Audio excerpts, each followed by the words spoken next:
आदाब, मैं नीता सिंह हाजिर हूं हिंदुस्तान की सियासी, समाजी और इक्तिसादी सूरत हाल पर खास प्रोग्राम लेकर। यह है इंडिया। यह है इंडिया में आज बात आज़ादी के अमृत महोत्सव की। दरअसल आज़ादी का अमृत महोत्सव भारत की सोशियो कल्चरल, पॉलिटिकल और इकोनॉमिक पहचान के बारे में प्रोग्रेसिव है। दुनिया जानती है कि अपनी आज़ादी के 75वें साल में आज हम दुनिया की लार्जेस्ट प्रैक्टिसिंग डेमोक्रेसी हैं। डेमोक्रेटिक नॉर्म्स और वैल्यूज़ के मामले में दुनिया भारत को एक मिसाल मानती है। लिहाजा एक आज़ाद नेशन के तौर पर हमारी कामयाबियों के शानदार 75 साल को यादगार बनाने के लिए प्राइम मिनिस्टर नरेंद्र मोदी ने 12 मार्च 2021 को साबरमती आश्रम अहमदाबाद से दांडी मार्च को हरी झंडी दिखाकर आज़ादी का अमृत महोत्सव का इनॉग्रेशन किया। ये फंक्शन आज़ादी की हमारी 75वीं एनिवर्सरी से 75 वीक पहले शुरू हुआ है और 15 अगस्त 2023 को खत्म होगा। इस खुशी के मौके पर आइए हम याद करते हैं एक देश के तौर पर अपनी कामयाबियों के शानदार 75 साल को। इसके लिए हमारे साथ स्टूडियो में मौजूद हैं दो खास मेहमान, डॉक्टर स्मृति शर्मा और सोशियो कल्चरल एक्टिविस्ट शील भूषण शर्मा। जी नमस्कार। तो सबसे पहले आपसे जानना चाहेंगे शील भूषण जी कि आखिर जो भारत इंडिया ये आज़ादी का अमृत महोत्सव बना रहा है वो है क्या और इसका मकसद क्या है? नीता जी, असल में आज़ादी का अमृत महोत्सव 75वें साल पूरा होने पर प्रधानमंत्री जी ने और स्पष्ट किया था, जब उन्होंने इनॉग्रेट किया था इसको, तो उन्होंने साफ साफ कहा था कि ये 130 करोड़ भारतीयों द्वारा भारत को वैभव संपन्न बनाने का संकल्प लेने का ये अवसर है जी। वास्तव में देखें हम तो कई बार क्या होता है कि बीच का जो कालखंड है जिसमें हम गुलाम रहे जी, उस कालखंड में यानी गुलामी जिस समय बर्बर आक्रांताओं से लेकर के और अंग्रेजों तक जो भी हमारे ऊपर आक्रमण हुए हैं जी, उसमें हम अपने स्व को भूलते चले जा रहे थे और इतना भूल गए थे कि एक उदाहरण के तौर पर बतलाऊं मैं आपको कि जब जर्मनी में घेटो बनाया गया था तो उस समय यहूदियों को वहां जिस तरह रखा गया था तो यहूदी नाटे होने लगे, उनका बौद्धिक विकास रुक गया। बाद में उनको जिस तरह से लगभग उसी तरह से हमारी सोच भी एकदम छोटी बौनी होती चली गई। हम लगातार दबते गए, अपने स्व को पहचानना हमने भूल गए हम लोग। स्वतंत्र शब्द में स्व जो पहला शब्द है वो जो दो वर्णों का मेल है वो ही हम गायब हमारे मस्तिष्क से हो गया। वास्तव में हम ये यहाँ तक हम कहने लगे, आज भी वो पीढ़ी कुछ हद तक मिलती है, अब तो खत्म हो चली, कि अंग्रेजों का शासन आज के शासन से अच्छा था। अंग्रेजों ने जो रेलवे लाइन बना दिया आज कोई बना नहीं पाया उतना, और इतना चलता है। यानी हमारी सोच उस गुलामी पीरियड के पहले तक जा ही नहीं पा रही थी और हम अपने को बौना समझने लगे थे।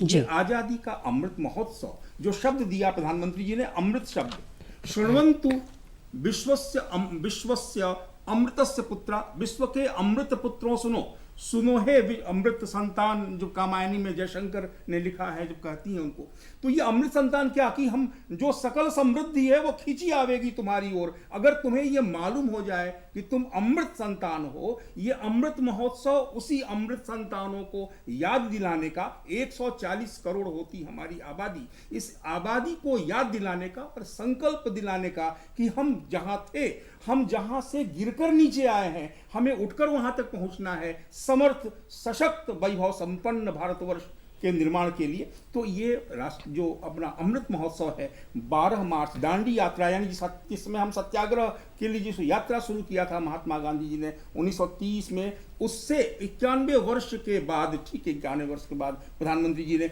उसी तरह से 80 लोगों को लेकर के और दांडी यात्रा 51 दिनों का वो जो 28 दिनों चलने वाली, और इस तरह लगातार ये उन्होंने इसको शुरू किया। और ये संकल्प के साथ कि जिस आग्रह के साथ राष्ट्रपिता ने आज़ादी के सपने हमारे मन में आज़ादी के तार झंकृत किए थे, ठीक उसी प्रकार से हमारा देश ये 140 करोड़ लोगों का ये एक साथ आकर के एक जिसको बोले कि खड़ा होकर के और एक संकल्प ले कि हमारा देश पुनः वैसा ही वैभव संपन्न होगा जैसा कि 6वीं शताब्दी के पहले हमारा देश दिखता था।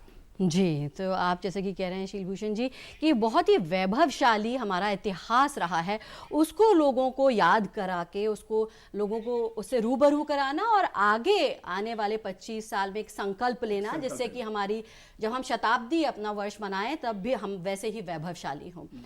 डॉक्टर स्मृति, एक तरफ हम आज़ादी का अमृत महोत्सव मना रहे हैं, दूसरी ओर न सिर्फ इंडिया, पूरा विश्व जो है वो कोविड पेंडेमिक से जूझ रहा था पिछले साल की अगर बात करें। तो आपको क्या लगता है कि क्या कुछ अचीव किया इंडिया ने इस दौरान, कितना सक्सेसफुल रहा वो इस कोविड महामारी से लड़ने में? देखिए, एक बहुत प्रसन्नता का विषय है। अभी शीलभूषण जी ने भी बताया कि हम लोग अमृत महोत्सव का एक्चुअल मीनिंग जो है बहुत अच्छा उन्होंने बताया, और ये सच्चाई है कि हम सभी देशवासियों ने धीरे धीरे अपनी पहचान को अब विकसित करना शुरू किया। आज हम देखें कि कोविड की जो महामारी पूरे विश्व में व्याप्त हो गई थी, उसमें भारत आज एक अलग तरीके से विश्व स्तर पे अपनी पहचान बनाने में कामयाब हुआ। भारत, पहले हम लोग ये सोचते थे कि कोविड में कितनी सारी कैजुअल्टीज़ हुई, सब जगह जगह ऑक्सीजन की कहीं कमी, कहीं कुछ, किस तरीके की प्रॉब्लम्स हमारे देश ने बियर करी। लेकिन धीरे धीरे आप देखिए कि भारत एक आत्मनिर्भर देश के रूप में उभरता आता चला गया। आज की स्थिति में देखिए कि भारत ने अपने आप ही वैक्सीन का निर्माण शुरू किया, कोवैक्सीन और एस्ट्राजेनेका की जो कोविशील्ड वैक्सीन का निर्माण किया। आज हमारी इतनी जनसंख्या है और एक लक्ष्य स्थापित किया कि हमें इन सबको एक टाइम गाइडलाइन के हिसाब से कि हमें इनको पूरे को एक लार्ज स्केल पे कैंपेन करके इसको कवर करना है।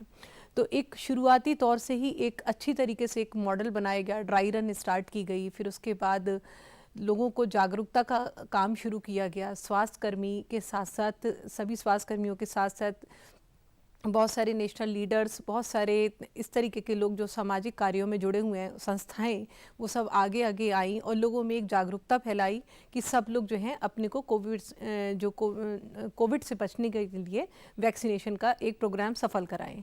जब ये जागरूकता फैली तो आज की तारीख में हम जो अगर देखते हैं पिछले ये पूरे टाइम में हम लोगों ने एक रिकॉर्ड तोड़ एक टारगेट अचीव किया, जो पूरे विश्व पटल पे एक बहुत बड़े उस पे आ गया कि भारत ने इतना बड़ा टारगेट, मतलब 100 करोड़ जनसंख्या का कैसे पूरा कर लिया।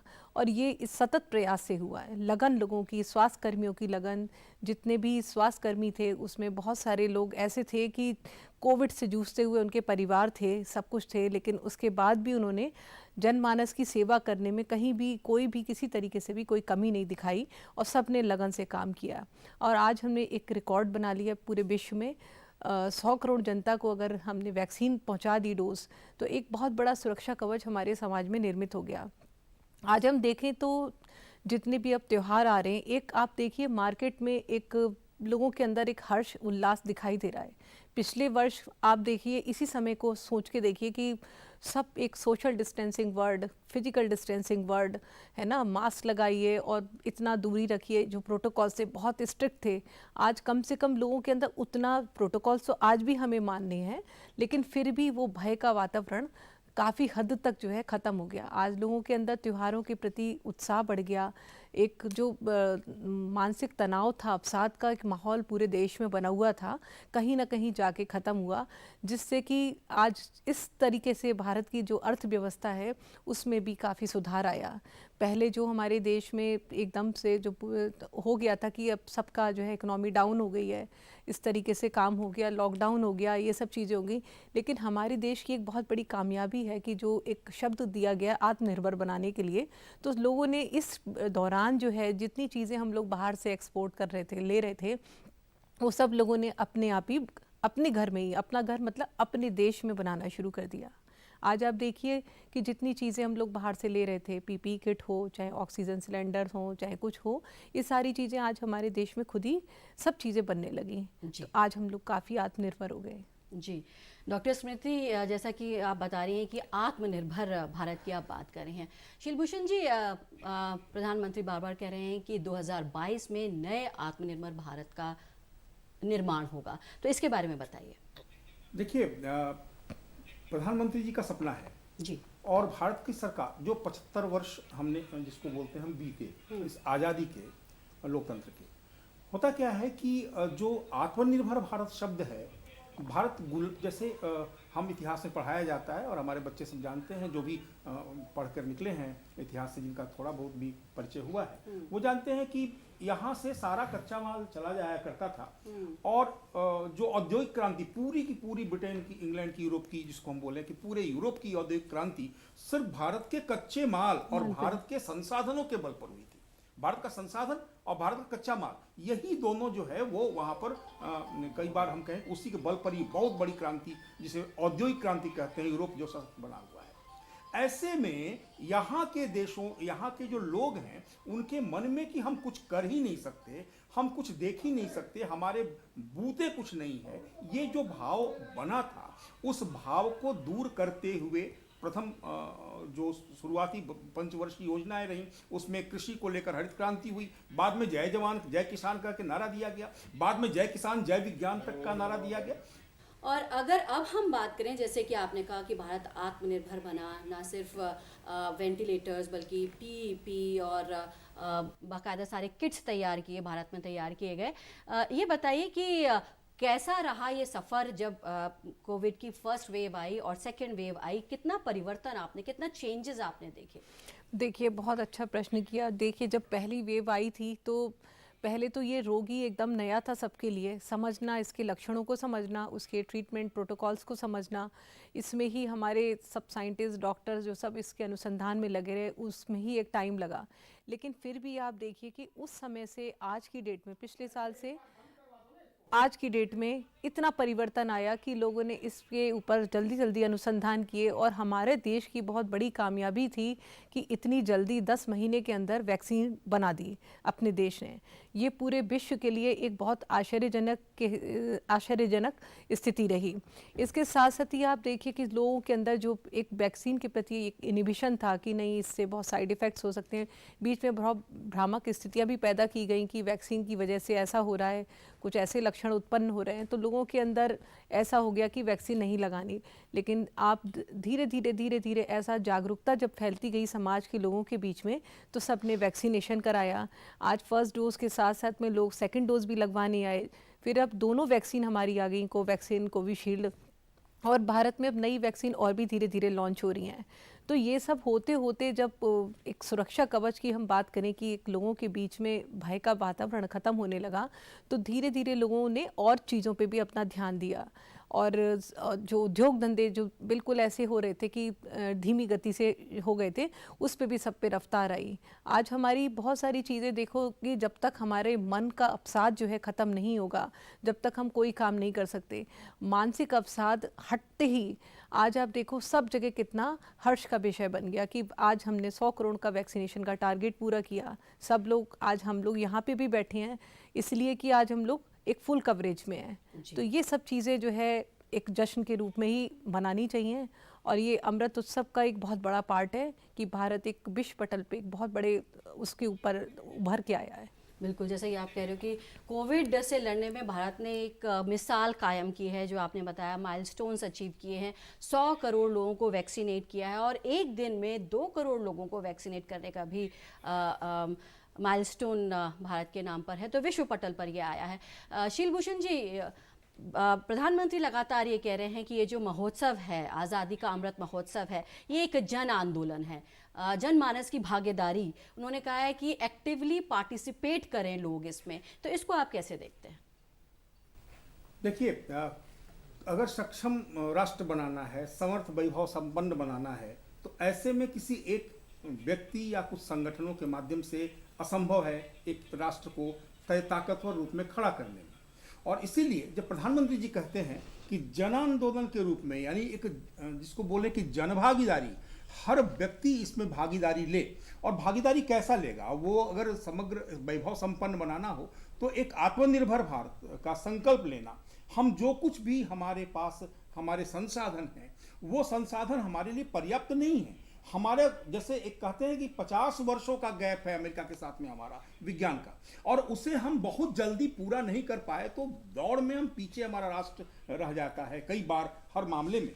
लेकिन दौड़ता है अगर हमारा राष्ट्र, तो अभी जैसे बता रही थी डॉक्टर स्मृति बता रही थी कि जैसे हमने पूरा कर लिया लक्ष्य और चमत्कारिक रूप से ये कोविड को जिस तरह संचालन किया गया, कोविड महामारी को जिस तरह से नियंत्रण में लेने के लिए अगर हमने दौड़ना शुरू किया तो हमारी रफ्तार बहुत तेज होती है। तो जब जनभागीदारी होती है, यानी जब एक बार प्रधानमंत्री कहते हैं कि एक दिन का हम खाना बंद कर देते हैं, लाल बहादुर शास्त्री के समय में तो खाना बंद कर दिया, प्रधानमंत्री जी कहते हैं एक दिन के लिए हम घर में बंद हो जाएं तो लोग स्वमेव अपने आप स्वतः स्फूर्त एक दिन के लिए बंद हो जाते हैं। प्रधानमंत्री जी कहते हैं कि अवसाद के क्षण हैं, इस समय बहुत भयंकर विपत्ति आई हुई है, दुख के क्षण हैं, लोग दिया जलाएं घरों में ताकि अवसाद छटे, तो लोग एक साथ खड़े हो जाते हैं। एक साथ खड़ा हुआ यह राष्ट्र अगर जनभागीदारी जिसको हम बोलते हैं अगर खड़ा होता है तो इस राष्ट्र को दबा पाने की क्षमता किसी में नहीं है। ये राष्ट्र स्वयं खड़ा हो जाएगा। बस ये एक होकर मतलब सहना ववतु सहनौ भुनक्तु सह वीर्यम करवावहै, एक साथ खड़े हो जाएं, एक साथ चले, जो पढ़ा है, जो सीखा है, जो हमने देखा है वो एक साथ उसको अपने उपयोग में लाएं। अगर ये सामूहिक रूप से समग्र रूप से करते हैं तो एक भारत श्रेष्ठ भारत का सपना हमारा पूरा होगा। जी बिल्कुल। डॉक्टर स्मृति, जैसा कि शीलभूषण जी कह रहे हैं कि एक साथ मिलकर काम करें तो सफलता जल्दी मिल सकती है। अगर हम ये पैंडेमिक को हैंडल करने की बात देखें भारत की, तो बहुत कम समय में जैसे कि आप कह रही हैं कि वैक्सीन तैयार की गई और मैन्युफैक्चर अब इंडिया में कई सारी चीज़ें की जा रही हैं, वेंटिलेटर्स हैं, पीईपी है और मास्क हैं। ये सब कैसे पॉसिबल हो पाया? बिजनेसमैन, साइंटिस्ट सब इकट्ठे हुए, सब ने, गवर्नमेंट ने फंड मुहैया कराया, कैसे ये इकोसिस्टम बना और कैसे ये संभव हो पाया? देखिए, हमारे प्रधानमंत्री का बहुत बड़ा रोल है कि जैसे अभी शीलभूषण जी ने बताया कि जन आंदोलन, ये एक ऐसा शब्द है कि जब तक जनमानस अपने मन से, अपने हर तरीके से मन वचन कर्म से तैयार नहीं होगा कि हमें अपने देश के लिए ये सब करना है, देश के हित के लिए हमें क्या करना है। अगर हम आज अपने देश को ना केवल कोविड वैक्सीनेशन, हमें बहुत सारे पैरामीटर्स पे अपने देश को जो है अंतर्राष्ट्रीय स्तर पे आगे लाना है, तो सबका प्रयास, सम्मिलित विकास तभी हो सकता है। उसके लिए प्रधानमंत्री ने एक योजना बनाई थी, पिछली बार लोगों ने उसको इम्प्लीमेंट किया और आज भी हम लोग उसको इम्प्लीमेंट कर रहे हैं, जिसमें उसका था स्वच्छता अभियान। अगर स्वच्छता अभियान की बात करें तो स्वच्छता केवल ये नहीं है कि वैचारिक स्वच्छता भी बहुत ज़रूरी है। अपने आप को हम गुलामी की उन जंजीरों से अपने को मुक्त हर तरीके से करने की प्रयास करें। और जैसे प्रधानमंत्री ने एक डिजिटल इंडिया वर्ड दिया कि हमें अपने देश को डिजिटल इंडिया बनाना है, और स्वच्छता का अभियान के साथ साथ बहुत सारी योजनाएं हमने शुरू करी। एक प्रधानमंत्री के भी कुछ योजनाएं ऐसी आई, जैसे आयुष्मान भारत योजना आई, और प्रधानमंत्री जी ने बहुत सारी ऐसी योजनाएं बनाई कि जिसमें समस्त जो हमारी जनता है उसके स्वास्थ्य के लिए योजनाएं बहुत अच्छी बनी हैं। जैसे अभी आप देखिए कि बहुत सारे आपने ड्रग्स और ये सब चीज़ों का समझ में आ रहा है कि किस किस तरीके से हमारे जन स्तर पे लोग इससे जो है आक्रांत हो रहे हैं जी। उसके लिए भी हमारे योजनाएं बनी हुई हैं, टोबैको के लिए, क्षय रोग के निर्मूलन के लिए, है ना, टीबी के निर्मूलन के लिए। अगर हम इन सब योजनाओं को अगर ढंग से हमारे सब जितने भी पीएससीज़ हैं, हेल्थ डिपार्टमेंट पीएससीज़ हैं, रूरल में, अर्बन में, सब जगह ये योजनाएं इम्प्लीमेंट हो रही हैं। इससे क्या होता है कि लोगों का अगर स्वास्थ्य अच्छा रहता है, अगर हमारे देश में आप देखेंगे टीबी के रोगी भी पिछले समय से अब बहुत कम हो गए, है ना, कुष्ठ के रोगी भी कम हो गए, और टोबैको के ऊपर जो इलेक्ट्रॉनिक सिगरेट्स वगैरह उनका उत्पादन, उन सब के ऊपर भी कंट्रोल अधिनियम वगैरह बनाए गए। तो इस तरीके से अगर आपका स्वास्थ्य अगर हमने अच्छा कर लिया जनता का, तो आपका मन भी अच्छा हो जाएगा, तो आप मानसिक रूप से कहते हैं स्वस्थ हो जाते हैं। जब आप मानसिक रूप से भी स्वस्थ हैं, शारीरिक रूप से भी स्वस्थ हैं, फिर आप एक अच्छे नेशन का जो है निर्माण कर सकते हैं। इसके लिए जो है आप आयुष्मान योजना का मैं आपको बताऊं, प्रधानमंत्री जी ने जो बनाई उसमें 5 लाख तक का बीमा जो है सरकार की ओर से मुहैया कराया गया जनता के लिए। जिन लोगों गरीबी रेखा के हैं, जो लोग किसी तरीके का पीएफ नहीं भरते, उनके लिए ये योजना बनाई गई। इस योजना के साथ साथ उन सभी गरीब लोगों को उन्होंने इसमें इंक्लूड किया, और इसमें आप किसी भी प्राइवेट हॉस्पिटल में, जो उनकी एक पूरी इसकी पैनल लिस्ट है, उसमें उन्होंने जो हॉस्पिटल उन सब में कोई भी गरीब आदमी जाएगा उसका निःशुल्क इलाज होगा। तो ये सब योजनाएं बहुत अच्छी हैं टीबी के उन्मूलन के लिए, क्षय रोग के लिए और कुष्ठ निवारण के लिए। ये सब चीज़ें तभी हमारी इम्प्लीमेंट हो पाती हैं जब जन आंदोलन के साथ इनको कार्यान्वित किया जाए। केवल एक स्वास्थ्य विभाग अकेला इस चीज़ को नहीं कर सकता, उसके साथ में बहुत सारी संस्थाएं हैं, समाज सेवी संस्थाएं हैं, और जो आसपास के लोग भी एक दूसरे को जागरूक करें कि हमें इन सब चीज़ों से प्रिवेंशन के लिए, और इन सब चीज़ों की कौन सी मेडिसिन्स हैं, कहाँ कहाँ हमें इसमें कौन कौन से आसपास के सेंटर्स हैं, कहाँ कहाँ से हम इसका मतलब ट्रीटमेंट ले सकते हैं, सब कुछ निःशुल्क किया गया है।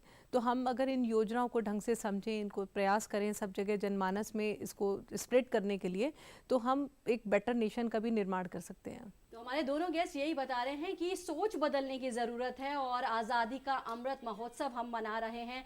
और जैसा कि प्रधानमंत्री ने भी कहा है कि आप सब जुड़िए इस महोत्सव के साथ, सब कंट्रीब्यूट कीजिए और शताब्दी वर्ष जो होगा उसमें इंडिया एक बहुत ही पावरफुल कंट्री के रूप में उभरेगा। हमारी इस खास पेशकश में फ़िलहाल इतना ही। हमारे इस प्रोग्राम में आप भी अपनी राय भेज सकते हैं। इसके लिए हमारा ईमेल आईडी है ddurduspecials@gmail.com। आप हमारी पूरी टीम को दीजिए इजाज़त। आदाब।